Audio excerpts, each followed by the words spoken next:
Hello అందరికీ welcome back to లాస్ట్రీ diaries. ఈరోజు మనం మీట్ మేకర్ మసాలా కర్రీ ఎలా ప్రిపేర్ చేసుకోవాలో చూసేద్దాం. సో జనరల్గా కొంతమందికి మీల్ మేకర్ స్మెల్ కానీ మీల్ మేకర్ కర్రీ కానీ నచ్చదు కదా. సో మీరు ఒకసారి ఈ విధంగా కర్రీ చేసి పెట్టండి. ఈ మీల్ మేకర్ కర్రీ నచ్చని వాళ్ళు కూడా ఇష్టంగా తింటారు. సో ముందుగా దానికోసం మీల్ మేకర్ అయితే కాసేపు నానబెట్టుకోవాలి. మనం ఇక్కడ పెద్ద సైజ్ మీల్ మేకర్ తీసుకున్నాం, ఎందుకంటే ఇది మసాలా కర్రీ కాబట్టి.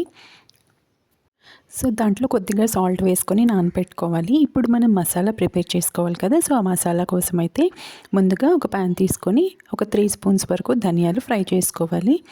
అండ్ ఇంకా మనం మసాలా కోసం ఏమేమి యూజ్ చేస్తున్నామంటే కొబ్బరి పొడి, అన్ని మసాలా దినుసులు కూడా కొద్దిగా తీసుకోవాలి. దాల్చిన చెక్క, లవంగాలు, మిరియాలు ఇవన్నీ కూడా కొద్దిగా తీసుకోవాలి. అండ్ కసూరి మేతి అన్నమాట. ఇవన్నీ ఫ్రై చేసుకోవాలి. ఫ్రై చేసి పక్కన పెట్టుకోవాలి. నెక్స్ట్ ఇంకో కడాయిలో కొద్దిగా ఆయిల్ వేసి కర్రీకి సరిపడా ఆనియన్స్, పచ్చిమిర్చి, కరివేపాకు, పోపు దినుసులు ఇవన్నీ కూడా వేసుకొని బాగా కలుపుకోవాలి. ఆనియన్స్ అన్నీ కూడా బాగా ఫ్రై చేసుకోవాలి.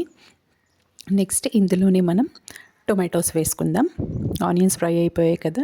ఇక్కడ చూసారా, టొమాటోస్ మనం కచ్చా పక్కాగా కొంచెం పేస్ట్ చేసుకోవాలన్నమాట. ఎక్కువ మరీ మెత్తగా కూడా పేస్ట్ చేసుకోకూడదు, అలానే పీసెస్ కూడా కట్ చేయకూడదు. ఇలా కచ్చా పక్కాగా టొమాటోస్ని మనం పేస్ట్ చేసుకొని వేసుకోవాలి.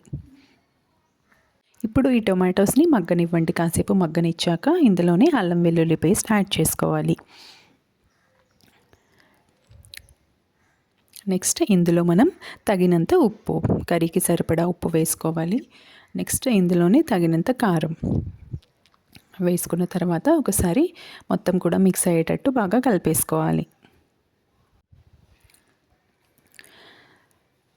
సో ఇది మనం మసాలా వేస్తున్నాం కాబట్టి మీల్ మేకర్ కర్రీ అనేది నిజంగా మనకి నాన్ వెజ్ కర్రీస్ కూడా మనకి ఎంత టేస్టీగా ఉండవన్నమాట. అంత బాగా వస్తుంది టేస్ట్ అనేది. ఒకసారి ఖచ్చితంగా ట్రై చేయండి మీరు కూడా. సో ఇప్పుడు మన టొమాటోస్ అన్నీ కూడా మగ్గిపోయాయి. ఉప్పు, కారం అన్నీ కూడా వేసేసాం కదా. నెక్స్ట్ మనం మీల్ మేకర్ కాసేపు నానబెట్టాం కదా పక్కన. సో మనం తీసుకున్నవి పెద్ద సైజ్ కాబట్టి వాటిని ఇలా కట్ చేసుకోవాలి. ఒక మీల్ మేకర్ని హాఫ్గా చేసుకొని ఇలా కట్ చేసుకొని బాగా క్లీన్ చేసుకున్న తర్వాత ఇప్పుడు టొమాటోస్ మగ్గిన తర్వాత అందులో వేసేసుకోవాలి. సో ఇది వేసాక కాసేపు మగ్గనివ్వండి, ఎందుకంటే మీల్ మేకర్ అనేది మనకి స్మెల్ వస్తుంటుంది కదా. కొంతమందికి ఆ వాసన అనేది పడదు. ఆ పచ్చి వాసన అంతా కూడా పోయే వరకు మనం మీల్ మేకర్ని మగ్గనివ్వాలి. మీల్ మేకర్ వేసిన వెంటనే మీరు వాటర్ అనేది యాడ్ చేయకూడదు. కాసేపు మగ్గనిచ్చాక వాటర్ యాడ్ చేసుకోండి. నెక్స్ట్ ఇందాక మనం అన్నీ ఫ్రై చేసి పెట్టుకున్నాం కదా, ఈ మసాలా దినుసులు, కసూరి మేతి, కొబ్బరి పొడి అండ్ జీడిపప్పు కూడా ఇవన్నీ ఫ్రై చేసి పక్కన పెట్టుకున్నాం. ధనియాలు ఇవంతా కూడా మనం పౌడర్ చేసుకోవాలన్నమాట. అందులో ఎలాంటి వాటర్ కూడా మనం యాడ్ చేయలేదు. పౌడర్ చేసుకొని మీల్ మేకర్ అనేది కాసేపు ఉడికిన తర్వాత ఆ మసాలా అనేది ఇందులో యాడ్ చేసుకోవడమే. సో చూసారా, ఇప్పుడు మనకి చూస్తుంటేనే కర్రీ అనేది చాలా కలర్ఫుల్గా కనిపిస్తుంది కదా. సో ఈ కర్రీని మీరు చపాతీలోకి కానీ లేదా బిర్యానీ, బగారా రైస్, ఇలా వెజ్ పులావ్ ఇలా దేంట్లో తీసుకున్నా మీకు చాలా బాగుంటుంది. మీకు ఒకవేళ కొంచెం గ్రేవీ కావాలి అనుకుంటే కొంచెం ఈ టొమాటో పేస్ట్ అనేది కొంచెం ఎక్కువగా తీసుకోండి. సో ఫైనల్గా మన కర్రీ అయితే కుక్ అయిపోయిందండి. సో ఫైనల్గా కొత్తిమీర అయితే వేసేస్తున్నాం. నోరు ఊరించే మీల్ మేకర్ మసాలా కర్రీ అయితే రెడీ అయిపోయింది. మన ఛానల్లో ఇంకా చాలా కుకింగ్ వీడియోస్ అయితే ఉన్నాయి. ఎవరైనా చూడకపోతే ఒకసారి విజిట్ చేసి చూసేయండి.